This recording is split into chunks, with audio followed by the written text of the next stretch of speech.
All right, everybody, welcome back to News Now. Going to wait until we get a little bit of an audience. The Austin Police Department is still updating everyone live in regards to the explosions investigation, 3 this month alone, waiting to see if they're connected or not.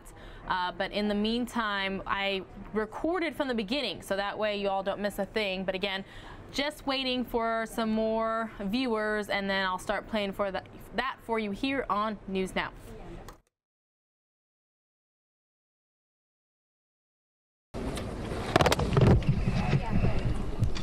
Alex, we're about to get underway. All right, is everybody ready? All right, good afternoon. My name is Brian Manley. I'm the Chief of Police here in Austin, Texas. I'm going to identify some of the folks that are here with me, and then we're going to give you a briefing on the incident that has occurred around the corner from us earlier today. To my right, I have the City Manager, Spencer Cronk. I have the Mayor, Steve Adler.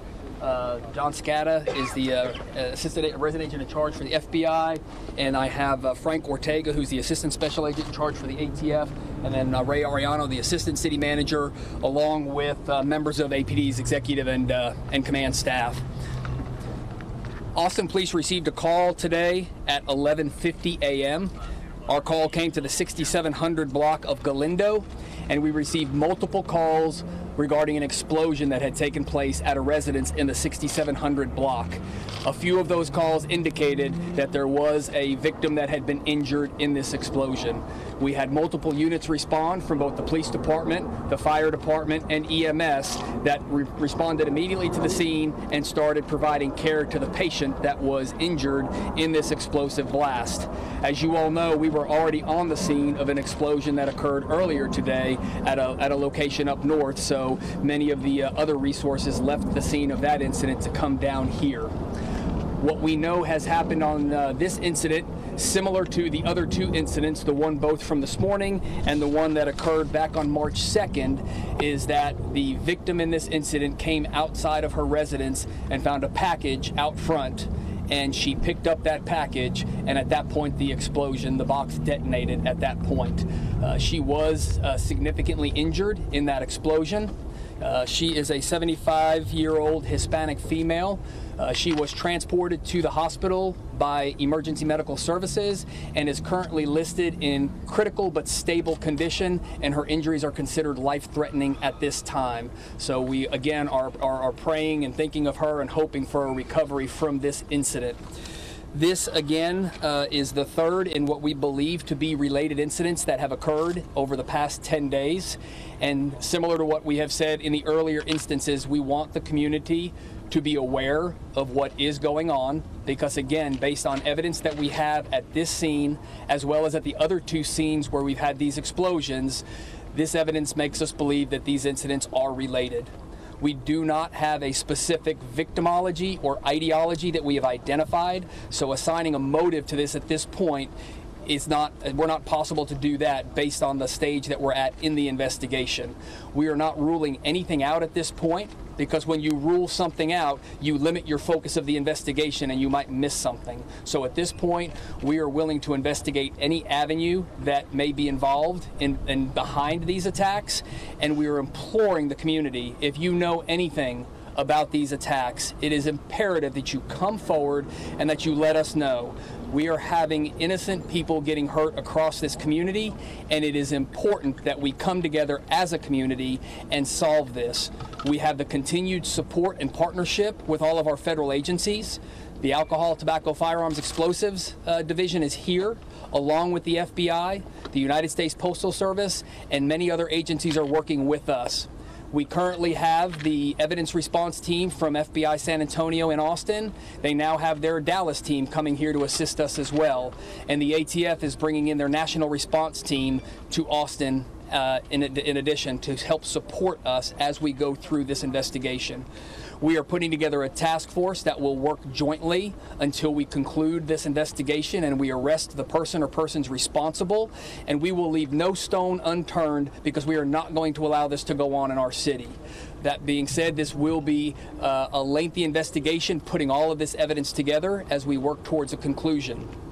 All 3 incidents that have occurred to this point have all occurred at residences, and we don't want to have people be overly alarmed, but it is important that people be vigilant and be aware for things that look suspicious. If you have had a package show up at your home and you were not expecting a delivery, if the package that is delivered to your doorstep looks suspicious in any way, call 911, report it. We will respond. It may take a little while to get there because we are getting several calls, but we have had all of our law enforcement partners join us in this effort. We have explosive and canine teams joining us from the ATF, from the Department of Public Safety, and we're pulling resources from other Austin areas as well, because we want to ensure this community that we're going to do everything we can to keep you safe while this investigation is ongoing up until that time that we conclude it with an arrest. And we don't know at this point what that timeline looks like. We also know we've got a music festival here in town, and we've got a lot of visitors, and it's important for those that are here in Austin, that are here for the Spring Festival, to be aware of what's going on. Enjoy yourself, have a good time. There's no reason to believe that you are at any greater risk other than be aware, look for things that are suspicious. We've been putting the message out repeatedly. If you see something, say something. If you see something that looks out of place, if you see something that's suspicious, it is important that you call us. And for any residents that have these suspicious packages, under no circumstance should you touch them, move them, or handle them in any way, but instead make that call, and then if you can exit your residence or go to the back of the residence until that time that we can get there and deem that safe. Again, this investigation is ongoing. We do believe that it is related to the other 2 incidents that have occurred in this city, but again, we have no specific ideology or victimology behind this, and it will remain an ongoing investigation while we pursue any and every lead.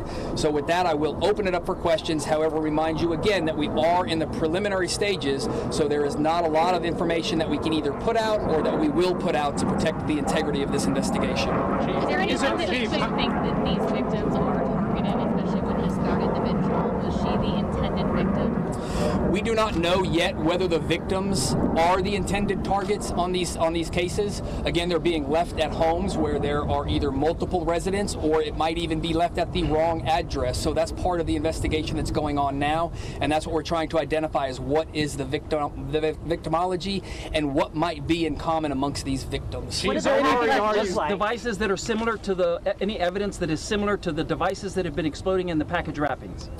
What these are box type deliveries, and so again, that's why we're saying if you receive a suspicious package, a suspicious cardboard package, but really I don't want to limit this to anything. If you receive a suspicious package, then call us and let us come out, because a device like this can be hidden in many different ways. And so it's important, again, if you're not expecting a delivery and yet one shows up and it's not from someone that you do business with or that you were expecting, it's important that you call us. Can you describe the first explosion more seriously? We heard the term isolated incident during that first explosion on March 2nd. Here we are 3 incidents later. Correct. On the first one, we did believe it was an isolated incident. We had nothing that made us believe in that moment that it was part of anything larger than an isolated incident. Standing here today, having had the 2 incidents that we've had today, and being able to do an initial review of the evidence that we have, we do believe that these are related at this time. Can you describe the packages and tell us what they might look like? We're not going to go into the specifics on the actual package because of the protecting the investigation, and that's why it's important for the community. Any package that you were not expecting or that looks suspicious, call us. Does it hurt APD's resources that South by Southwest is still going on? We're luckily a large city with a large police department, and we will manage this. I will say we've had offers for assistance from other agencies to bring in help if needed, and we've actually received a call from the governor's office as well already asking if we need any assistance, and so we're working through that right now. We're putting our plan together. As I mentioned earlier, we've brought in additional explosive canine teams into Austin so that we can respond to these calls that are coming in where individuals have reported suspicious packages. It's not time to panic, but it's time to be vigilant, and it's time to pay attention. It's time to pull together as a city and a community and solve this. So we need the community's participation. If you see a suspicious package on your porch or somebody else's, let us know. Is a hate crime still a possibility? The third package, was it left by UPS, by the Postal Service? He said the second one was not. No, we do not believe that this package here today was left by any of the official mail delivery services, whether it be the United States Postal Service, UPS, FedEx, or DHL, but that will be part of the investigation. Standing here today, though, we do not believe that this was delivered by any official delivery service. Are they detonating upon opening or just by moving them from the porch? These devices can explode in many ways, either by being moved or by being opened, and that's why I want to reiterate the importance of, if you see something that's out of place, do not handle it, do not move it, do not touch it, call us. Have the victims been able to say how long the package was at their door? Do they have any idea of when it was dropped off or anything like that? No, what we know is the victims, when they've seen these packages on the front porch, they have gone out and they have handled them in some way or another, and we've had the explosions occur. Is it hate crime? Are there any connections between the victims? No, again, what I mentioned earlier, we're working on victimology right now. That's one of the things you want to do when you're investigating what you believe to be a series of incidents, is you want to look for commonalities among your victims where their paths may have crossed, so that you can determine if it is connected or if it is random. And at this point, we have not yet determined that. Are you still looking at possible hate crime? We can't rule anything out. As I mentioned earlier today, when you rule something out, you limit your focus and you may miss things. So what we have had to date right now is we have had 2 victims that were African American, and the victim of this latest incident was a 75-year-old Hispanic female. So we are still working to identify whether or not that may play a role, but we're not going to rule that out, as we're not going to rule out any other potential motive. Were these explosives all engineered in the same way? Are they relative in size, even big, small? I can't go into the specific sizes, but they're an average size delivery box. They're not exceptionally large. Were these suspects at this point? You know what? We've got a pattern of incidents that have occurred in this community over the past 10 days, and so that we believe are related. So that's what we're focused on right now, is the connection between the 3. Any kind of vehicle or description of a person or anything that anyone's seen? No, we do not have any descriptions of suspects or vehicles, and that's why, again, it is so important that the community, if you believe you know something, if you have heard something, however trivial you may believe it to be, that may be the piece of information that we need to crack this case. So it's important that you report that to us. Are you calling this a serial bomber, sir? From people about potential suspicious packages. Have any of those turned up any leads, or have any been suspicious when you've examined them upon arrival? No. So we've, since this morning's press conference, when we implored the community, please let us know if you see something suspicious, we have received several calls. None of those calls have turned out to be anything suspicious or anything explosive. Chief, what kind of explosive is it? Do they seem to be amateurly made? Do they seem to be expert put together? I mean, just the extent of how the packages appear as far as the detonation. You know, the bomb techs are putting all this together, and that's really for the experts, the ATF and my bomb squad. But what we do know is we have an individual that has the ability to construct these bombs and to have them successfully detonate and cause what we've seen so far, serious injury and loss of life. What type of explosive is it, and is it the same in each instance? That's part of the ongoing investigation. There's a lot of analysis that has to go into the chemical composition, and we have not yet determined what they're using as the explosive charge. Chief, are you calling this a serial bomber case? We are not calling it a serial bomber, but we have a pattern of instances that have occurred in the community that we're very concerned about, and that we have brought all of the resources possible to bear. What the community, number one, we want them to be vigilant, but we also want them to understand that there is no stone that will be left unturned, and what you have seen behind us here, as well as at the other scene, is a complete cooperative effort between the federal agencies, the local agencies, and we are now cooperating and being provided assistance through the state agencies as well. This is of the interest to all of law enforcement, because this is someone that everyone wants to see put to an end and stop these bombs. How powerful are these explosives? Like, what is the circumference of the ground that these explosives are covering? Like, are these very powerful explosives? Is that surprising to you? I mean, yeah. These explosions are obviously powerful enough. You all saw what happened at the initial incident 10 days ago, that it caused significant damage to that front porch area, and there was significant damage done this morning as well. So these are very powerful devices, and that's why, again, it is so imperative that no one attempts to touch, move, or handle one of these packages if you come across it. What does it say about the person that's making these bombs? I mean, if they're this powerful, what kind of expertise does someone have to engineer something like this, pull it off, be able to deliver it without detonating it? Again, as I said earlier, that's what the bomb technicians and the ATF are working on right now. However, there is a certain level of skill that is required to put a device like this together successfully and then to have it detonate in the manner in which these are and to cause the significant injuries and death that they have. Are they ringing the doorbell? No, they're not ringing the doorbell. These the residents are coming out and finding these packages on their doorsteps. Thank you very much. All right, everybody, a lot of unanswered questions there as several agencies assist the Austin Police Department to try and determine what happened with these 3 packages. News Now continuing on, going to take you to San Francisco, California, live there on the left-hand side, as well as the big board. Thanks for your patience while we do a little bit of stream maintenance here. Always striving for the best for our viewers. Again, more News Now coming up.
All right, everybody, while we continue working on the stream here, we're going to replay for you the White House briefing of the day with Sarah Huckabee Sanders. It's less than 20 minutes long, but you're watching Fox News Now. Thanks for being with us.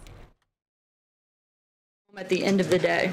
With that in mind, the President's plan focuses on the following areas. First, hardening our schools. We will ensure our schools are safe and secure, just like our airports, stadiums, and government buildings, with better training and preparedness. Second, strengthening background checks and prevention. President Trump is supporting legislation and reforms to strengthen the background check system and law enforcement operations. Third, reforming mental health programs. The President is proposing an expansion and reform of mental health programs, including those that help identify and treat individuals who may be a threat to themselves or others. And finally, continuing this important conversation, in addition to these immediate actions, the President is reviewing additional policy and funding proposals for school violence prevention. These focus areas were identified after numerous meetings with students, teachers, lawmakers, and local officials, and the President will continue to lead the way on keeping our children safe. Looking ahead to next week, President Trump will welcome Crown Prince Mohammed bin Salman of Saudi Arabia to the White House on March 20th. The President looks forward to discussing ways to strengthen ties between the United States and Saudi Arabia and to advance our common security and economic priorities. I'd also like to announce that the President will travel to Peru and Colombia next month. This will mark the President's first trip to Latin America. He will attend the Summit of the Americas in Lima, Peru, and will participate in a series of bilateral, multilateral, and cultural engagements. This travel highlights the President's resolve to deepen our historical ties with our partners in the region and our joint commitment to improve security and prosperity for the people of the Americas. The President is looking forward to meeting with partners and allies who share our values and believe, as we do, that the promise of a safe and prosperous future rests in strong democracies, fair and reciprocal trade, and secure borders. And with that, I'll take your questions. Steve. The President said Saturday night, he was talking about North Korea, he said if the meeting with Kim takes place, is there a chance that this meeting won't take place? Look, we fully expect that it will. The offer was made and we've accepted. North Korea made several promises, and if we hope that they stick to those promises, and if so, the meeting will go on as planned. And what preparations are being made so far for this meeting? We're continuing to prepare on a number of levels. Most of that is an inter-administration and interagency process, and I'm not going to get ahead of any of the details of the where, the when, or any of that here today. Jonathan? A couple weeks ago, the President said that he wanted to raise the age on purchasing assault weapons. He talked about supporting universal background checks, about taking guns away from those identified as a threat even without due process. What happened to all those proposals? Look, a lot of those things are still outlined in the proposal that if you don't have yet, you should receive here in the next few minutes in your inboxes. But look, right now, the President's primary focus is on pushing through things that we know have broad bipartisan support, or things that we can do from an administrative perspective that we can do immediately. But we haven't let go of some of those other things that we're going to continue to review and look at, as I mentioned in the opening part of my first comments. But is there a single thing in this proposal from the President that is not supported by the NRA? Is there anything in here that the NRA opposes? Look, the President still has in this plan the age limit increase, and that is part of one of the things that will be, one of those things will be reviewed on what the best path forward is on that front, whether it can be done at a federal level or whether it needs to be done on a state-by-state basis.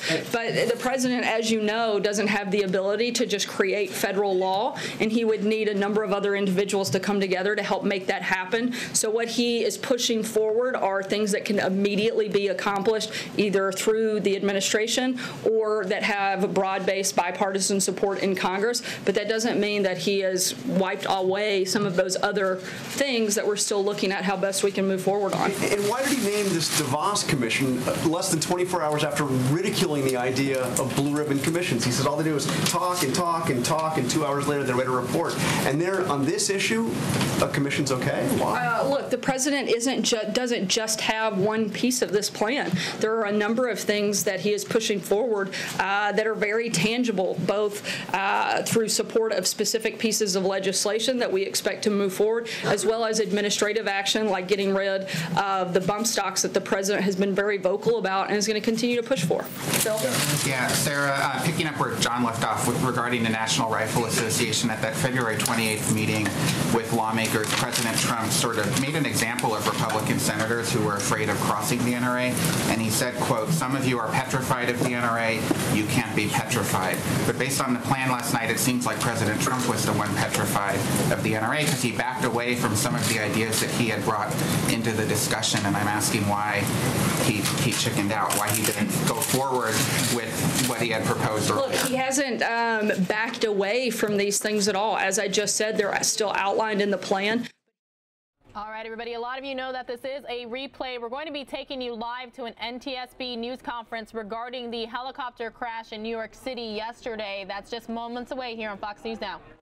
Can do immediately. Let's not forget that the Obama administration had the White House and all of Congress for 2 years and never did anything. This president is actually supporting specific pieces of legislation and still laying out other priorities that he would like to see talked about and implemented, whether we have to do that on a state level. He could have put out a proposal for legislation. He could have advocated for universal background checks. He could have called for raising the ages in the states. Instead, he's tabled that. He hasn't actually. He's put, it's actually listed still in his policy proposal that you'll see. For federal policy, just to clarify, for federal policy, it's reviewing the best path forward for how to do that. So that door isn't closed on that front. See? Sarah, I was hoping you could comment on news out of Great Britain today. Theresa May saying that the British government believes that Russia was behind the attempted murder, poisoning of a former Russian spy. It's with a nerve agent that is a Russian manufacturer. Is that the assessment of the United States government? Number one, does the United States government plan on designating Russia as, like it did North Korea with earlier this year regarding the murder of his half-brother of Russia? I'm a board member at the National Transportation Safety Board, the NTSB. Our investigators began arriving here on scene last night, and the rest of our team arrived early this morning to begin our investigation into the AS-350B2 helicopter crash into the East River. The NTSB is an independent federal agency charged by Congress with investigating every civil aviation accident and significant accidents in other modes: marine, pipeline, rail, and highway. We also issue safety recommendations aimed at preventing future accidents. Before I go any further, on behalf of all of my colleagues at the NTSB, we extend our hearts out to all of those who were affected by this tragic accident. Our thoughts are with you during this very difficult time. Here's the factual information that we have now.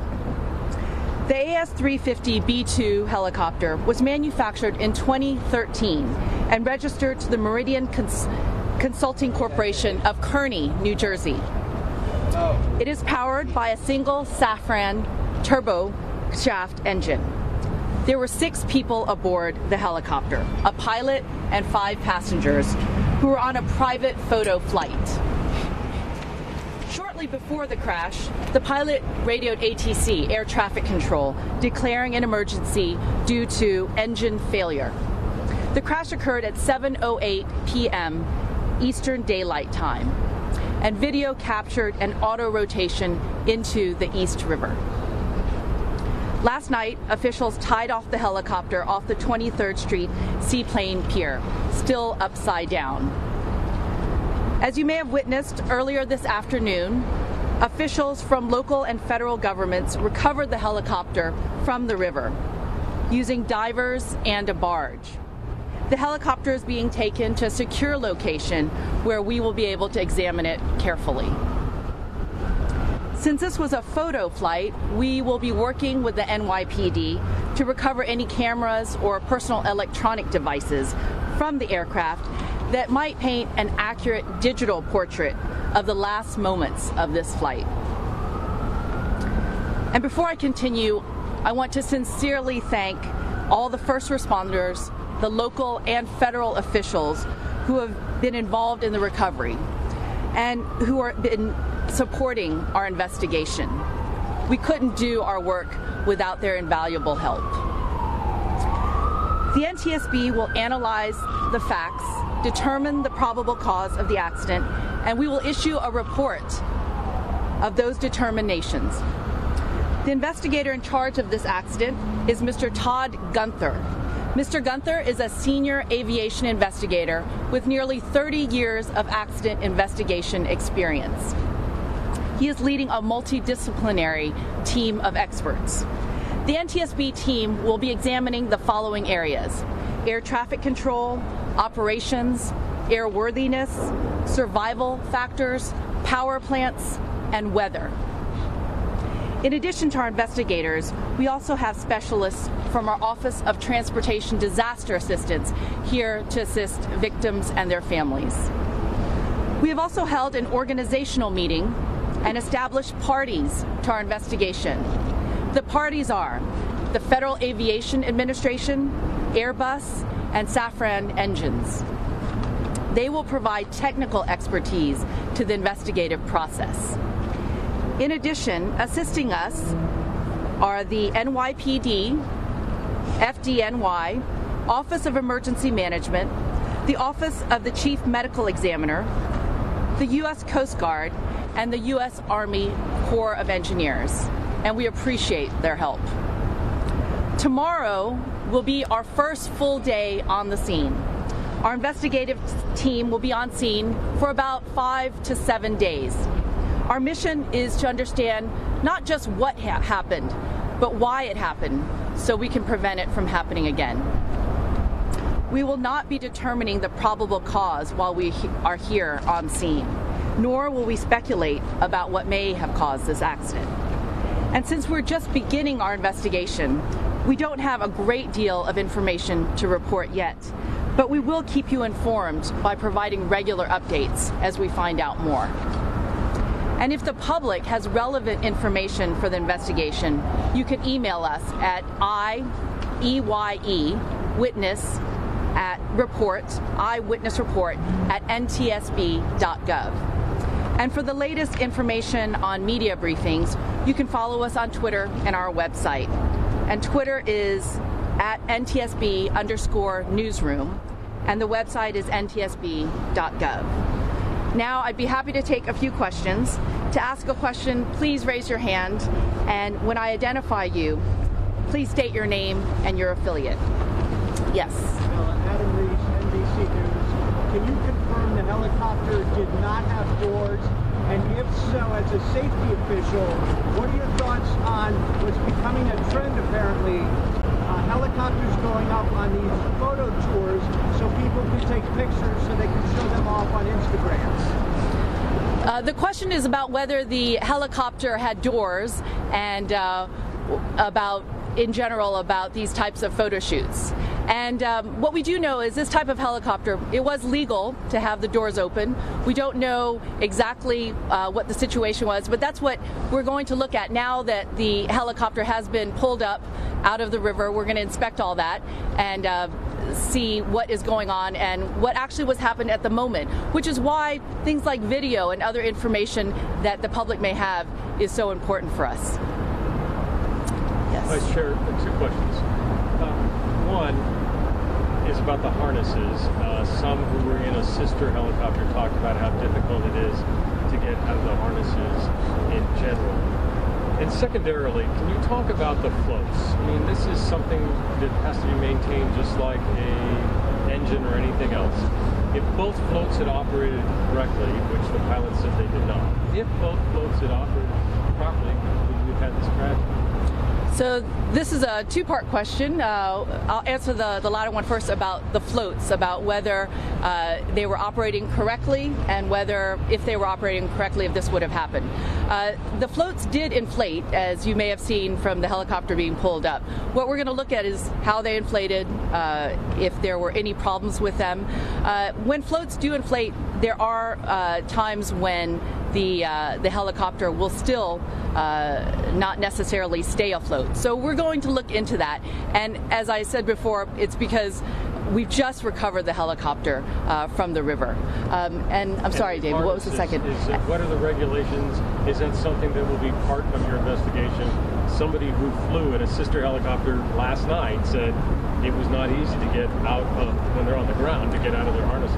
The second question is about the harnesses and about whether there's difficulty getting in and out. What we do know is that it was a photo flight. There were harnesses.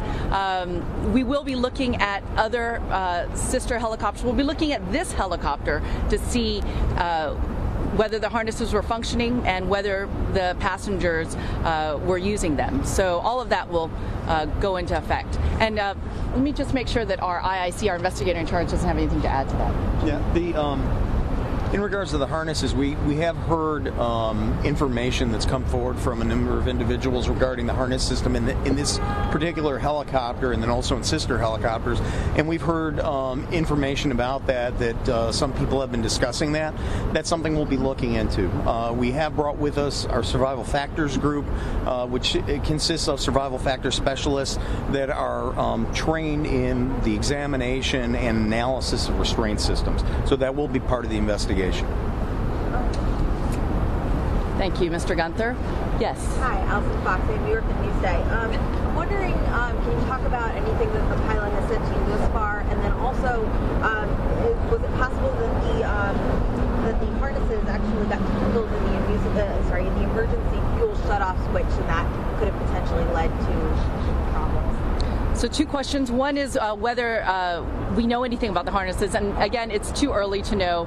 We'll be looking exactly at what happened with the harnesses. The other question was about the pilot and whether we have spoken to him. And no, he was, he was obviously injured and in the hospital. We will be asking him to be interviewed, and we hope he'll comply because obviously our only purpose here is to ensure that this type of accident doesn't happen again. Yes. Paul Bird from the Wall Street Journal.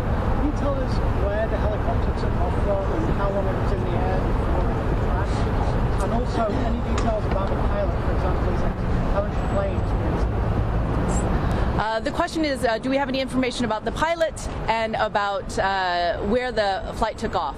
That is actually what we're looking into. This aircraft does take off from a number of different places, so we want to make sure we know exactly where it took off for this flight. And we will be looking into the pilot's background, but we don't have any information on that yet. Yes. I wanted to ask, Nate Schwitter, New York Times, I wanted to ask if any mechanical problems had ever been reported before with this particular helicopter, and if there was any information on when the last time it was serviced. The question is about this helicopter, whether we have any information on when it was serviced or had any mechanical problems. And no, since we have just arrived on scene today, we'll be looking into all those records. That's a normal part of our investigative process, is to look at when it was last serviced and whether it's had any maintenance problems in the past. On the flotation devices, do you inspect those? Do they go through any sort of testing periodically on those devices that are meant to prevent it from flipping over? So the question's about the flotation devices. Do you want to address that or shall I? Okay, so one of the things about flotation devices on those helicopters are used, it's not something similar that you would see with a helicopter that has fixed pontoons. They're designed to be deployed by the pilot or on contact with the water, depending on the make and manufacture of the flotation device and the helicopter itself. In this case, there are 3 flotation devices, 3 on each skid of the helicopter. As you noticed before, when you looked out on the water, when the helicopter both came to rest and was towed into the pier, that all 3 had deployed. Now, things that we will be looking at with those devices is what the sequence of events was. As for the deployment, did they deploy properly? Additionally, in regards to your question about certification and then also maintenance, there are certification requirements for those floats, and there are also maintenance requirements for those floats, and that'll be something that we'll be looking into. Thank you, Mr. Gunter.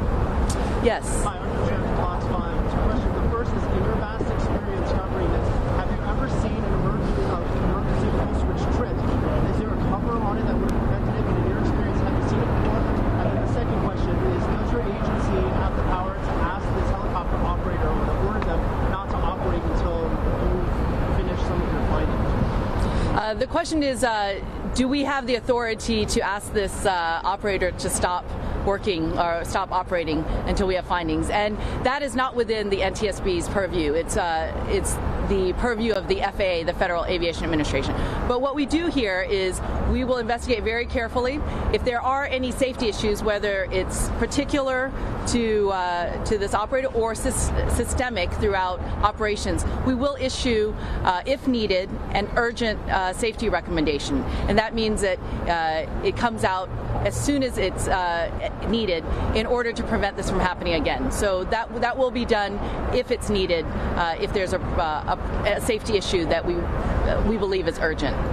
Excuse me, the first part was whether or not in your experience you've ever seen a switch like this triggered by one of the passengers on the flight. So the question is, have we ever seen a trigger like this triggered, or anything like this triggered? I can tell you we have seen many things that have happened in an airplane. I personally have not seen this type of accident happen. Nor have I, and that's something we're looking into. But we certainly will look into it.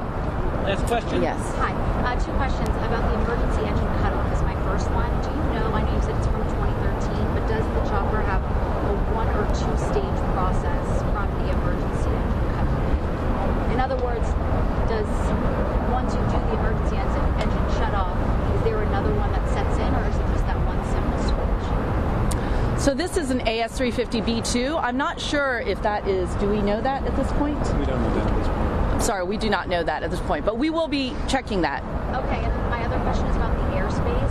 Was the helicopter too close to LaGuardia, or was there anything wrong with the airspace? So the question is about the airspace, and we will be looking exactly the flight pattern and the airspace, but what you should remember is the pilot did declare an emergency, and in that case, there are special considerations. I don't know if our IIC would like to add anything. Is that so?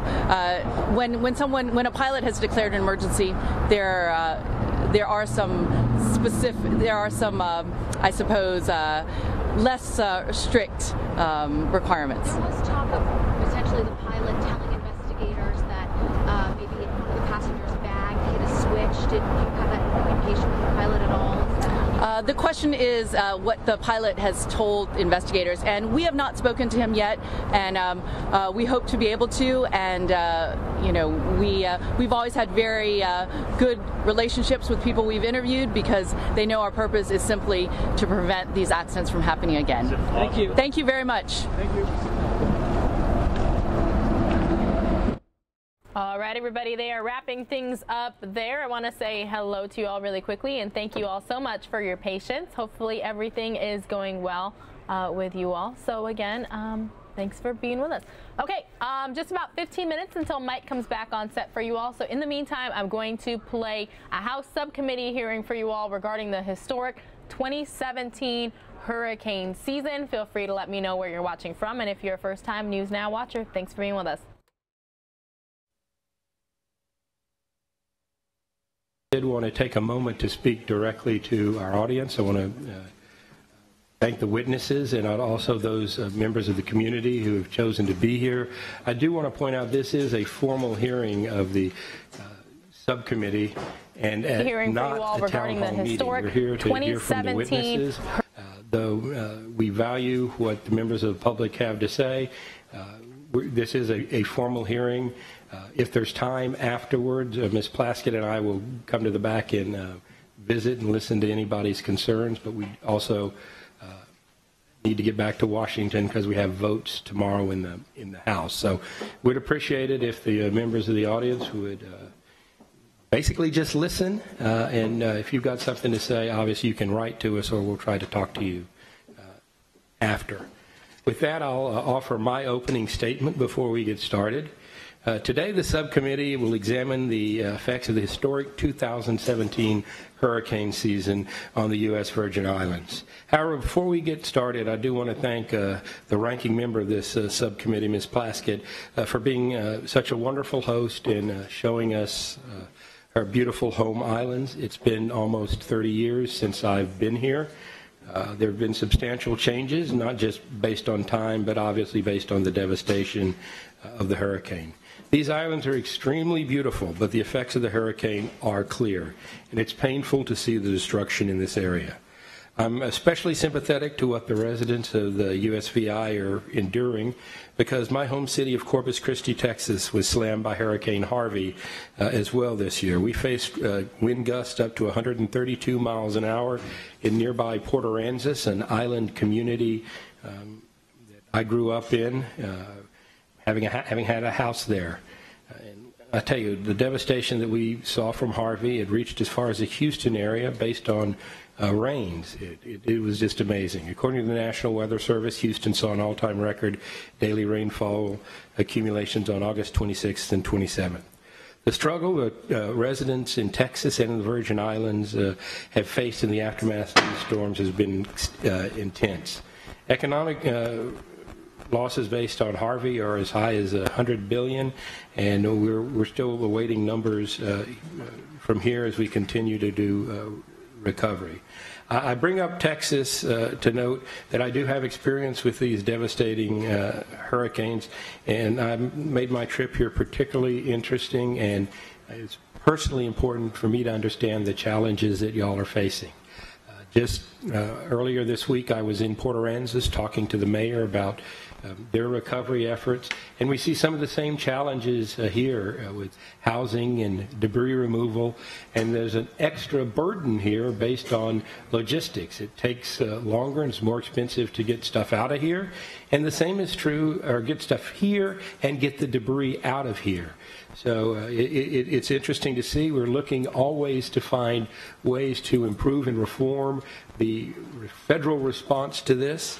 The Stafford Act, which is the law governing federal disaster assistance in the U.S., is intended to be flexible and leave a great deal of decision-making to the localities, the state, territorial, and local governments.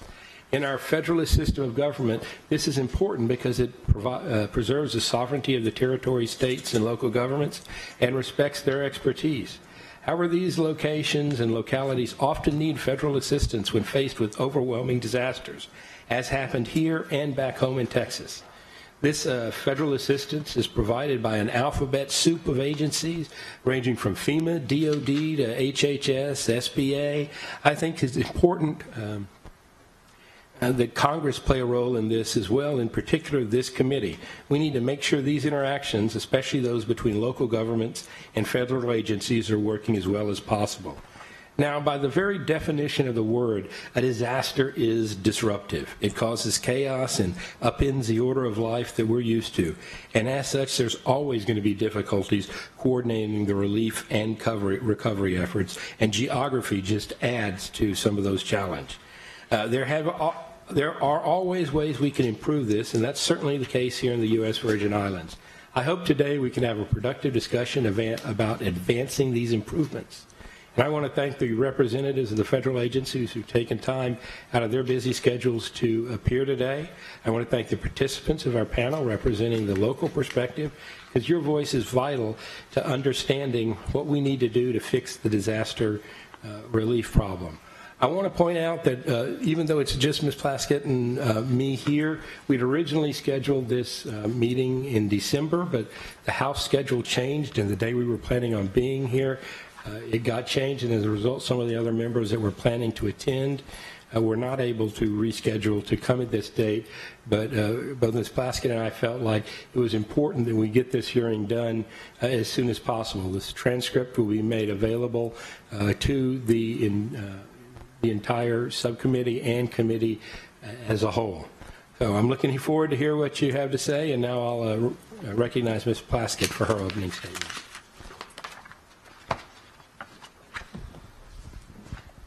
I first want to thank the Chairman Farenthold for calling this hearing to examine the impact of the federal government's response to Hurricanes Irma and Maria in the U.S. Virgin Islands. And I also would like to thank the chairman of the committee, Trey Gowdy, who has made sure that this hearing was able to take place. I especially would like to thank the Senate President, Myron Jackson, as well as all of the members of the legislature for allowing us to hosting us and having this hearing here in the Virgin Islands Legislative Building. I think people need to be aware that this is probably the only time that the U.S. House of Representatives has had a formal hearing here in the United States Virgin Islands. While there have been town halls, there have been meetings, this is in fact a record that will go into the congressional record and will demonstrate the people of the Virgin Islands' vigilance and resilience and their concerns as U.S. citizens for the effect of the impact of the federal response on these islands. Every sector of the U.S. Virgin Islands was devastated by 2 Category 5 hurricanes, which made landfall last September. 85% of the homes were destroyed or damaged. 9 of the territory's K through 12 public schools remain shuttered due to damages sustained by the hurricanes. The University of the Virgin Islands suffered damage to its campuses on both St. Thomas and St. Croix. Both the Roy Lester Schneider Regional Medical Center in St. Thomas and the Governor Juan Francisco Luis Hospital on St. Croix sustained damage and could not perform critical care services, forcing the evacuation of critical care and chronic patients to Puerto Rico and eventually the U.S. mainland. Our airports and seaports remained closed for days. Roadways and thoroughfares already in disrepair sustained further damage, and critical communications, including radio broadcast antennas and cell towers, were crippled. Emergency 911 communications were inoperable. Hurricanes Irma and Maria caused dozens of injuries and some deaths. The damage from these storms and the psychological and long-term economic impact is as unparalleled as the occurrence of 2 Category 5 hurricanes making landfall in a specific area in a 2-week period could do. And while the federal government's response is welcomed and appreciated, there are critical improvements that must be made in advance of the next Atlantic hurricane season, which begins June 1, and the ones to follow, if we want to mitigate the loss of life, injury, and damage to property. To be clear, the people of the Virgin Islands of the United States are grateful for the efforts of the federal government in assisting our recovery. We want to make that, I'd like to make that point at the beginning. Through our combined recovery efforts, disaster and recovery centers received over 63,000 visits from hurricane survivors. Distribution centers provided approximately 100,000 meals and some 72,000 liters of drinking water. As of January, both FEMA and SBA have approved more than $400 million in grants and low-interest disaster housing loans and $68.7 million in aid to various individual and household programs. Congress has passed 3 disaster supplemental appropriations. Still, the recovery is far from over. The catastrophic destruction caused by Hurricanes Irma and Maria continue to demand massive amounts of aid to address the overwhelming needs of the victims who now face the daunting task of rebuilding their lives.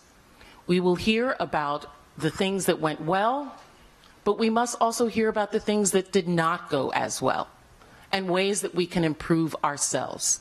That is the sign of a true democracy and a mature country that is able to hear where our shortfalls were so that we can do better the next time. We must continually try to improve ourselves. That's how we remain the greatest country in the world. For one, the U.S. citizen, so some of the issues that we have found are the U.S. Citizenship and Immigration Services field offices in St. Croix remain closed. There are currently no office to process permanent residency and naturalization applications for persons without the means to travel to St. Thomas. And if they could travel to St. Thomas, these persons would need to wait an exorbitant amount of time for personnel to process the backlog of applications. The hardworking permanent residents and legal immigrants who continue to contribute to our economy cannot suffer any longer. Additionally, the United States Postal Service has released hundreds of workers hired to eliminate mail backlogs despite the continuing delays. Packages have been delayed for months at a time. I have specific cases that I've given to the Assistant Postmaster General regarding that. Mail has simply gone poof, disappeared in distribution centers in Puerto Rico. That cannot be. The United States Postal Service is a primary means of commerce in the territory, and that needs to be restored. The Army Corps of Engineers and Federal Emergency Management Agency, and working with the government of the Virgin Islands, has not completely provided adequate plans for plant and other hurricane debris removal. Mounds of hurricane debris, including appliances and scrap metal, are disposed of near public schools and pose real health and safety risk. Virgin Islanders are still struggling to achieve normalcy. We are now 80 days away from the 2018 hurricane season, 16 months away from the 2019 hurricane season, and 28 months away from the following. The only thing we are ready for is freedom from the long-standing problems caused by the last hurricane. Without adequate federal investment in infrastructure and other critical funding to harden systems like our energy grid to make them more resilient to withstand future storms, we will be in the same or worse predicament than we were following the last major storm, particularly with so many homes still exposed today. In the aftermath of the storms, I and Ranking Member Elijah Cummings wrote to Chairman Trey Gowdy in October to request a hearing on the federal recovery efforts in the Virgin Islands. We received several briefings from FEMA, the Department of Health and Human Services, and the Department of Defense. Today is our first public hearing on the hurricane's response, and I'm pleased that we are able to receive testimony from representatives of the Virgin Islands community and federal officials directly involved in the relief and recovery efforts. To better prepare ourselves for future hurricanes, I've worked with Congress to introduce H.R. 4782, the Puerto Rico and Virgin Islands Equitable Rebuild. This is the Marshall Plan we are requesting for the Virgin Islands. Additionally, Puerto Rico and the Virgin Islands allows the islands to use disaster funds to lay the groundwork for a more resilient and clean energy grid. I believe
Good morning. I'm Kathleen Sansis, President and CEO of the Illinois Gun Violence Prevention PAC. I'm joined here today by Mayor Rahm Emanuel, Chicago 1st Deputy Anthony Riccio, State Senator Harmon's lead sponsor of Senate Bill 1657, State Senator Kwame Raoul, hyphenated sponsor of Senate Bill 1657, the Gun Dealer Licensing Act, Colleen Daly, Executive Director of the Illinois Coalition Against Handgun Violence, and Delphine Cherry, Gun Violence Prevention Advocate. On behalf of the Illinois Gun Violence Prevention Coalition, thank you for joining us as we stand here today at a historic moment in the fight to protect Illinois communities from illegal guns. Every day in the news, we see and read heartbreaking stories of lives cut short by gun violence and illegally obtained guns, and we are reminded again and again of the urgency of the moment. Children in Illinois have the right to grow up in communities free from gun violence, but that cannot be achieved unless we're willing to work courageously to keep illegal firearms off our streets and away from those who mean to do harm. Now, we have taken an incredibly important step in that direction. We're here today to call upon Governor Rauner to sign the Gun Dealer Licensing Act that now sits on his desk after passing through the Illinois House and Senate with bipartisan support. The Gun Dealer Licensing Act eliminates gaps that have for too long allowed guns to fall into the wrong hands and flow into our communities. The gun trace report released last year by the City of Chicago, its police department, and the University of Chicago's crime lab shows how lax federal oversight of gun shops in Illinois has contributed to the glut of illegal firearms in our streets. Every day Governor Rauner delays in signing this bill is another day a firearm may end up in the hands of someone seeking to do harm. It's another day a child or a family has to live in fear. But unfortunately, just last Friday, when asked about signing this bill, the governor was non-committal, citing language often used by the NRA and foes of the bill. This is unacceptable. Our one job as parents, as grandparents, and as residents of Illinois is to create safer communities for our children and families. Governor Rauner, help us fulfill that promise. Sign the Gun Dealer Licensing Act before more lives are lost. Thank you. And now it's my pleasure to introduce Mayor Rahm Emanuel. Thanks, Kathleen. Kathleen, thank you for your leadership. I want to thank all the aldermen that are here. I also want to thank a number of the family members that are here. I've been in some individuals' living rooms who's lost their children, and they've taken their personal pain and now trying to turn it into a public good so no parent ever has to be in their shoes again. And anybody who's ever consoled a parent who's lost a young one, a child, would know that this takes incredible amount of courage and strength to be standing here, and to not only stand here, but to make sure that nobody else in the future stands where they stand and has walked the path they have walked of their own personal pain. And somebody who's worked for a long time on sensible, common sense gun legislation. Here in Illinois, we license cigar shops. We license liquor shops. We license barber shops. We now have a chance, if the governor would sign the bill, to license gun dealer shops.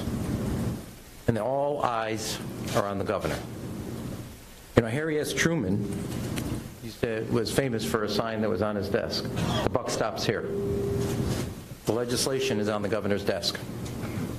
As Kathleen just noted, it was passed both the House and Senate with bipartisan support. In a time in which we cannot get a straight answer of whether the governor will sign the legislation or not, Florida just passed gun control legislation. South Carolina, a ban on bump stocks. Here in Illinois, silence from the governor's office. Now, our police department our community groups, our schools, working together, we have a strategy of putting more police on the street and getting kids, guns, and drugs and gangs off the street. This Friday, we take in another class of recruits. We've made sure we've hit our goal of our young men and women being in mentoring programs with expanded summer jobs and after-school programs, making crucial investments in new grocery stores and other types of economic improvement we want to see in our neighborhoods. But a key link, since about, as Kathleen noted, about 40% of the guns that the police department picks off the street come from Illinois. Are we going to license the gun dealers in Illinois in the same way that we license a liquor store, a liquor shop, a cigar shop, or a barber shop? How can a license for those business activities be warranted, which they are, as part of the public safety, but gun shops not warranted? It's a loophole that needs to be closed. It allows us to deal with straw purchases and all the other efforts. So this is not a time for hemming and hawing. It's not a time to sleep on it. This has been in works for 15 years. Yes or no? Licensing gun shops or not? And I would call on the governor to follow what other governors, Democrats and Republicans, have done in recent weeks and finally break the logjam and pass sensible, common sense gun legislation that family members, advocates, police department, rank and file, aldermen, elected officials from both parties have voted for and advocated. And somebody that's been literally by the side of making sure that we have sensible gun laws and has worked his entire public career is Senator Harmon, who has been a tremendous advocate on behalf of the city of Chicago's legislation that we passed in 2014 and taking that legislation and now trying to make it a state law. It will help undergird all the support that we have had and need to do to back up what our police does. Last year, the Chicago Police Department took more guns off the street than any prior year. And this year, they are outpacing last year's gains. It would be nice to have Springfield reinforcing our public safety goals rather than undermining them. And somebody who's been tireless and making sure that his voice is heard and been working extremely hard in this effort is Senator Harmon, and making sure that the city of Chicago and suburban communities, he has a district that approaches both the city of Chicago, or bridges rather, both the city of Chicago and the suburb, and he knows this is common sense. And I want to call him a close friend and a good ally for the public safety goals of the city of Chicago, Senator Harmon. Thank you, Mayor. Thank you, Mayor. The mayor's office, the city council, the Chicago Police Department have all been critical partners in this effort, and I'm grateful for your continued support. Most importantly, though, the victims' families who have raised their voices time and time again when you shouldn't have to, because we should have reacted the first time. I can't tell you how grateful I am for your tireless support of this effort. I've been working to pass this bill for 16 years. And now that it's on the governor's desk, I implore him to sign it. If the public policy doesn't convince him, I hope that perhaps the politics would. 85% of Illinois residents want this bill signed into law. City, suburban, rural, white, black, Latino, Asian, men, women, gun owners, and those who don't own guns. They all want the governor to sign this bill. And his mush-mouthed excuses as to why he might not sign it, that it's overly burdensome regulation, that it's redundant at the federal level, that's exactly the reason we're trying to pass this bill, because the federal system is broken. There are 24 ATF agents on duty to oversee 2,400 Illinois gun dealers, plus all of those in northern Indiana. They are stretched too thin. The way the rules are rigged against us in Washington, they won't share information with local law enforcement so that we can crack down on these folks who are selling guns to people who shouldn't have them. All of the governor's poor excuses are the reasons he should sign this bill, and sign it today, and we'll even give him the pen. I'd like to call up my partner in this effort, my colleague in the state Senate, my chief co-sponsor, and a tireless advocate for these measures. He's been a partner with me in Springfield since the day he arrived in the Senate, Senator Kwame Raoul. Thanks, Don. You know, last year, working with the mayor and superintendent, we passed a bill to hold repeat gun offenders accountable. But that in itself is not enough, because there are gun dealers who are knowingly trafficking the guns into the hands of these repeat gun offenders. And this is not a difficult question. If I were chief executive, I wouldn't have to ponder over this. It shouldn't take days to decide whether or not you sign this bill. I joined this journey because I've experienced the gun violence directly outside of my home. Not blocks away, not in the neighborhood, directly outside of my home while my children were home. Because I have personal friends who have had their children killed within a mile radius of my home. So it's personal, and I struggle with it being politicized into trying to make it a difficult decision. This is a simple decision about accountability. I think the mayor said it well. We license barbershops, we license hairdressers, and we can't license dealers of weapons that are deadly, weapons that are taking lives on our street.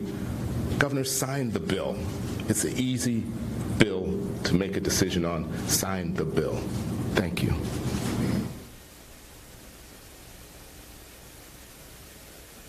And now we'll hear from Delphine Cherry, who lost 2 children to gun violence 20 years apart. Good morning. Good morning. I stand here today as a citizen of Illinois and as a mother who buried 2 of her kids to senseless gun violence. In 1992, my daughter Thaisa was 16, a senior in high school. She was getting ready for college. She wanted to be a nurse. She was a strong young woman. And like most young people do, she went to the movies with her friends. As she was leaving the theater, she was struck in the head by a stray bullet that was given to a 14-year-old by an adult, an illegal handgun. I was pregnant with my son Tyler at the time Thaisa was killed. 20 years later, 2012, my son Tyler also gunned down in front of my home. His murder is still unsolved. Tyler was working in Walmart and he wanted to be an occupational therapist. I've lost 2 to gun violence, and we need to pass the bill 1657. Not one more family have to experience what mine did, because gun dealer license aren't being held accountable and taking common sense precautions to ensure their guns aren't landing in the wrong hands. It's time for Governor Reiner to sign the bill, to do our one job to keep every community safe and families to gun violence. I also have a pen, Governor Reiner. I will let you use mine. Thank you.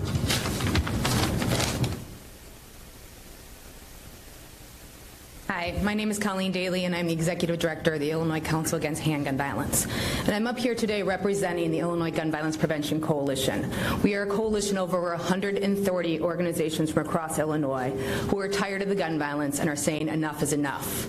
We are pushing for common sense proposals that we know can and will save lives. And we've got some of our coalition members that I'm very thankful that are here with us today.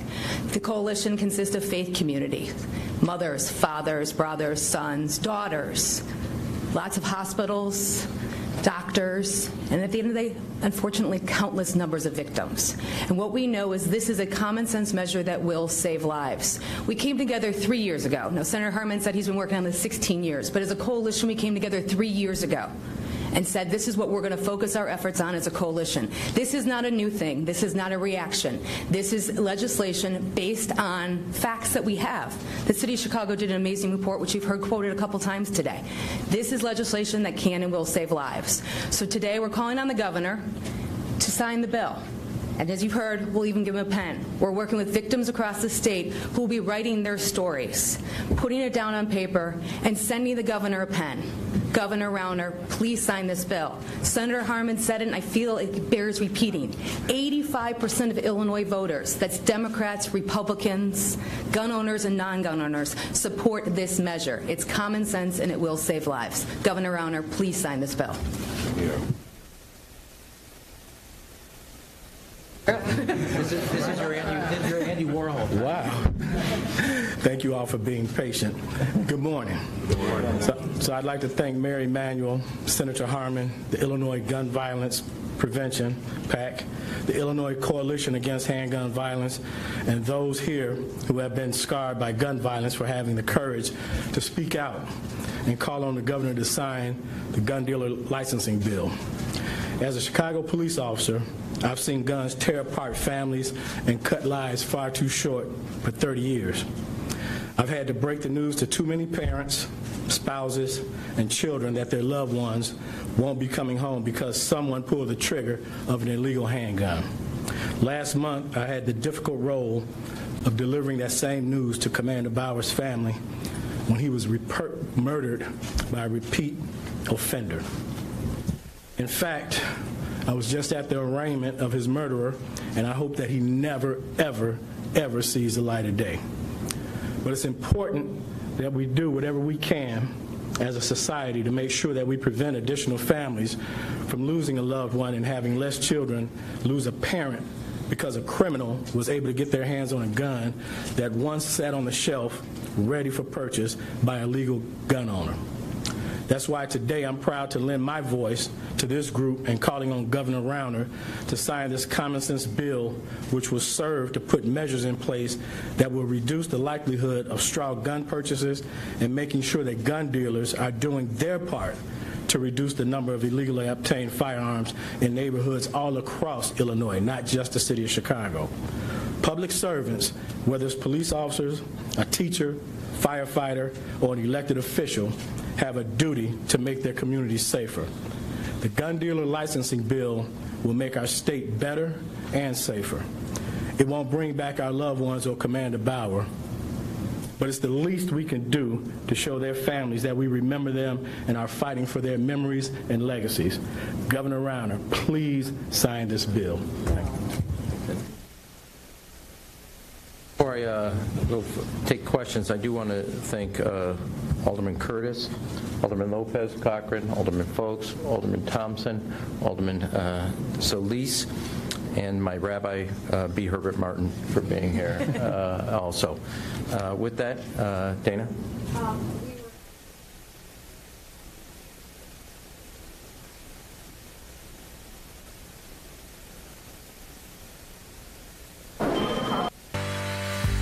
That sounds like he put you in the same place he put all of us.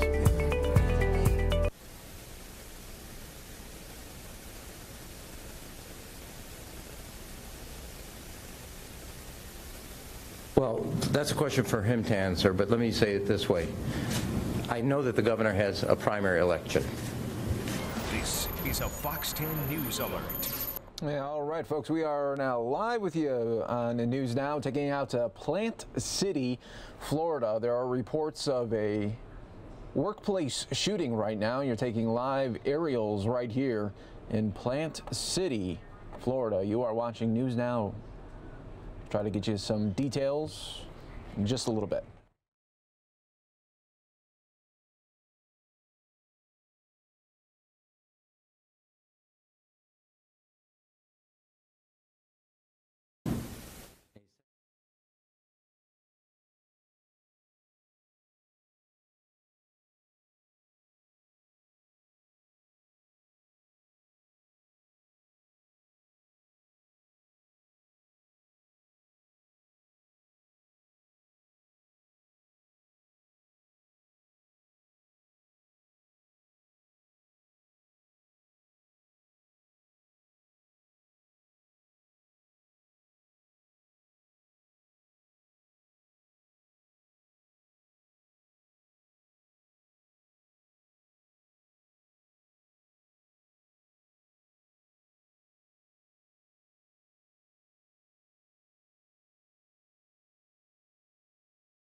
All right, this is what we are learning from local media reports there. As sheriff's deputies are responding to reports of a shooting in Plant City. Calls just came just before 4:15 local time there. Deputies responded to Bliss Enterprises of Plant City Incorporated. Bliss Enterprises is a family-owned construction company that has been building barns since 1982. Initial reports indicate that multiple people were shot. No additional information has been released so far. So that's all we know at this moment. Stay right here with us.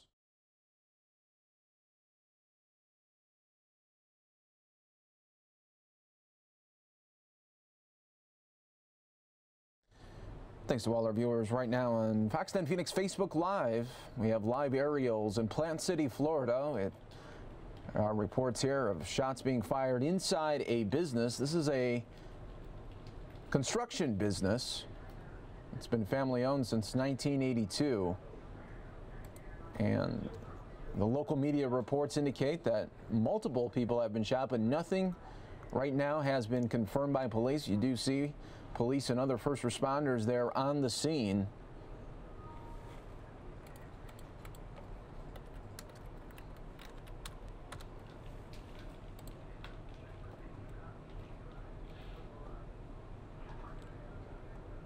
Plant City is just east of Tampa.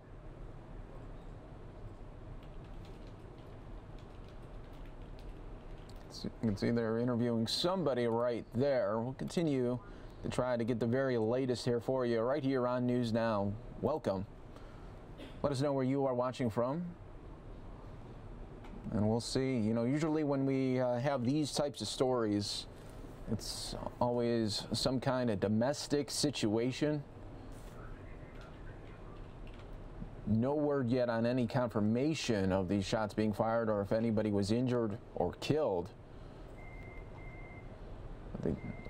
They do have somebody there in the back of that squad, so we'll try to get some details here for you. And I think police are just trying to figure out what exactly happened here. Once we get more updates, we'll give it to you right here on News Now.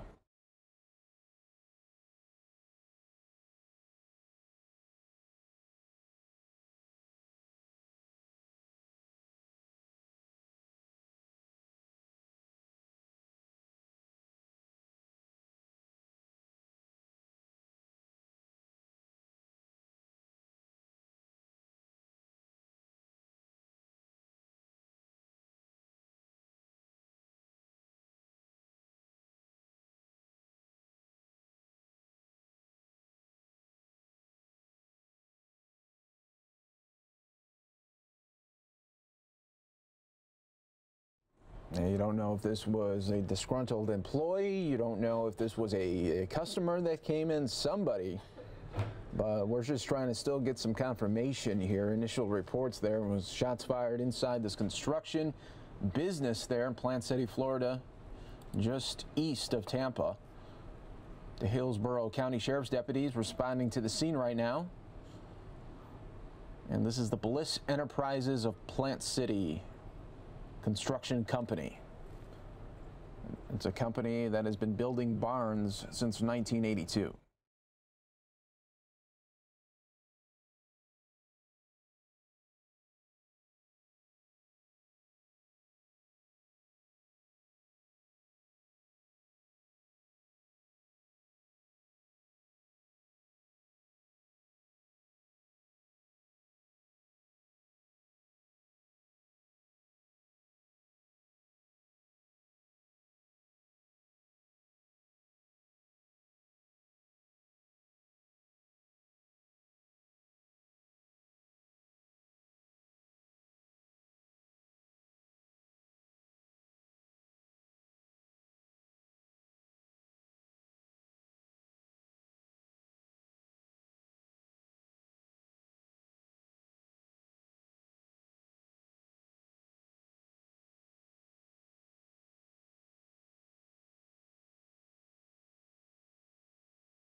But as you can see here from this vantage point, we're not seeing any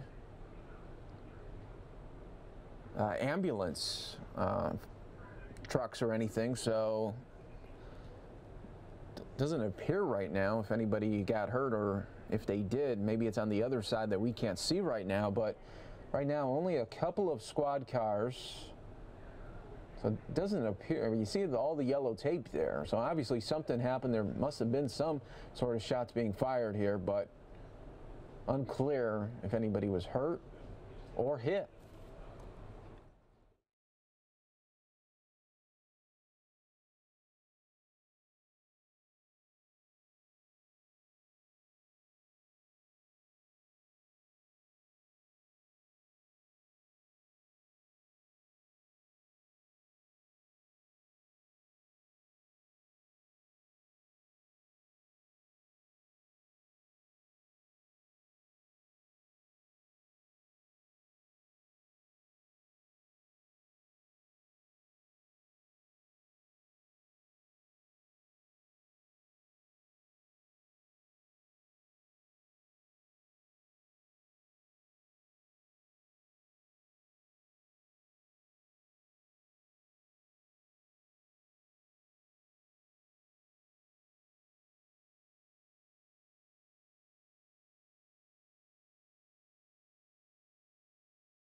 Okay, we are getting an update as well. Hillsborough County Fire Rescue reports that 2 patients at the scene, but their conditions not immediately clear. So it appears that 2 people were shot here, and we just don't have any more information here for you. This is just east of Tampa. The scene is at northeast of Plant City there off Knights Griffin Road, right at the Polk County line.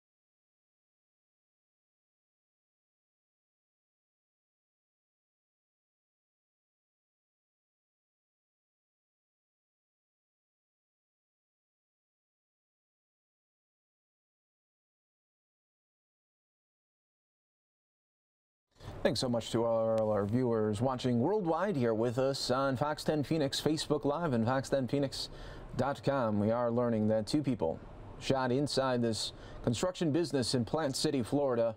Still no word yet on a suspect or if this was a domestic situation, if it was workers involved. We just don't have the details here for you.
And folks, this is, we are learning that this happened around 4:15 local time there, so that would be about an hour and 15 minutes ago that this initial report happened.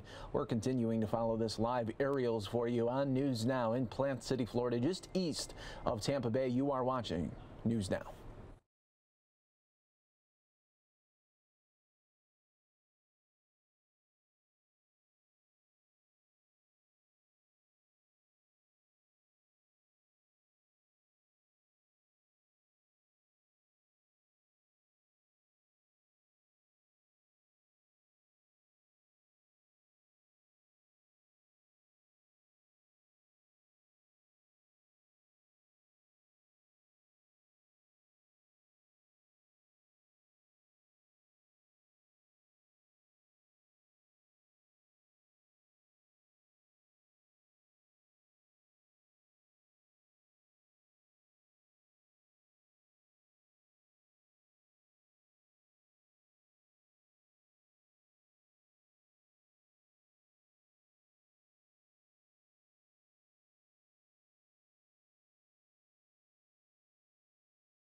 For those of you wondering, maybe just coming into our stream right here, this is a construction business. They manufacture barns, and we are learning that 2 people were shot inside this business about an hour and 20 minutes ago in Plant City, Florida, just east of Tampa Bay. We do appreciate everybody joining us here. We just do not have updates on those individuals that were shot. You can see the police tape around the campus here of this business.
Thanks to all our viewers that continue to watch on Fox10Phoenix.com and Fox 10 Phoenix Facebook Live. 2 people shot inside construction business there in Plant City, Florida, just east of Tampa Bay. We continue to watch here. We don't know the details of the shooting or what the injuries are, but this happened about 4:15 local time there in Florida. We continue to wait.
All right, everybody, if we get more details, of course, it'll be on Fox10Phoenix.com. Thanks for watching on Facebook Live.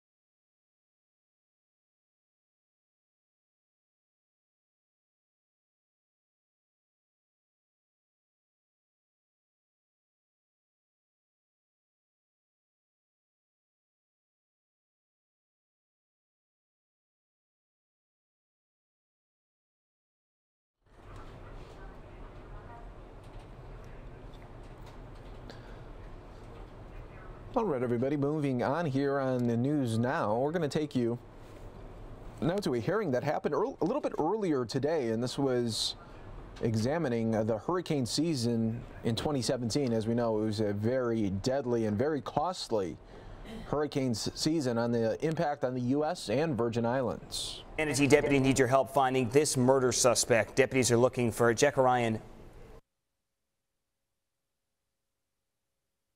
Highways and thoroughfares already in disrepair sustained further damage, and critical communications, including radio broadcast antennas and cell towers, were crippled.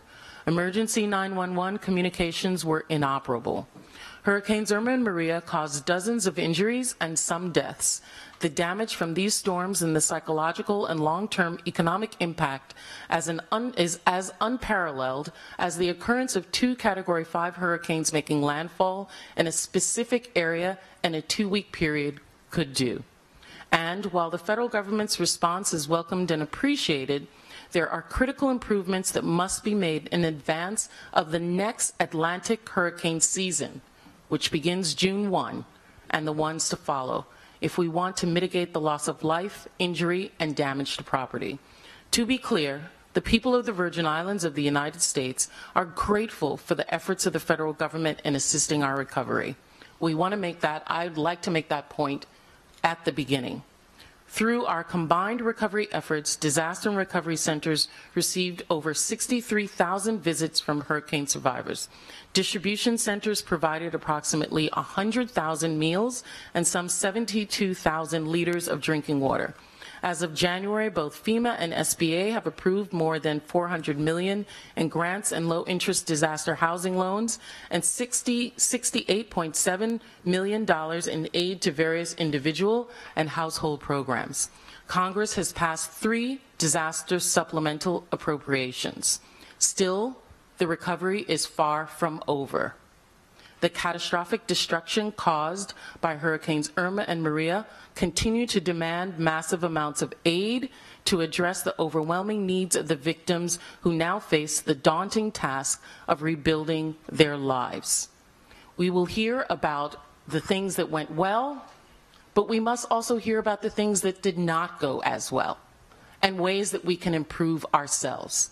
That is the sign of a true democracy and a mature country that is able to hear where our shortfalls were so that we can do better the next time. We must continually try to improve ourselves. That's how we remain the greatest country in the world.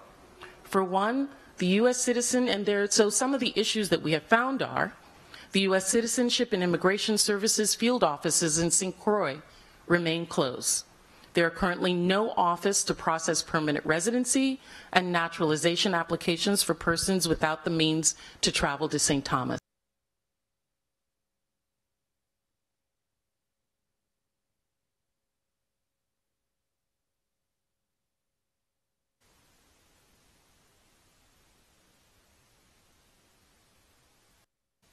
Their lives. We will hear about the things that went well, but we must also hear about the things that did not go as well and ways that we can improve ourselves.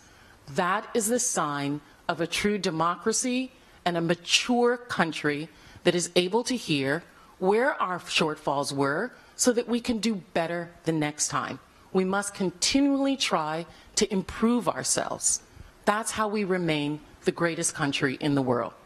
For one, the U.S. citizen, and so some of the issues that we have found are the U.S. Citizenship and Immigration Services field offices in St. Croix remain closed.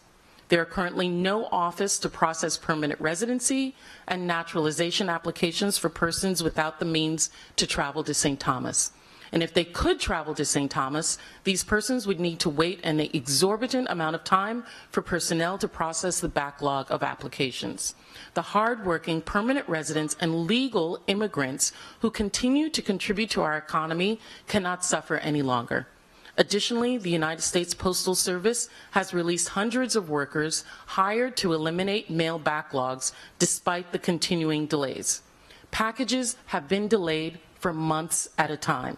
I have specific cases that I've given to the Assistant Postmaster General regarding that. Mail has simply gone poof, disappeared in distribution centers in Puerto Rico. All right, everybody, we are going to do some stream maintenance and be back in just a little bit here on News Now.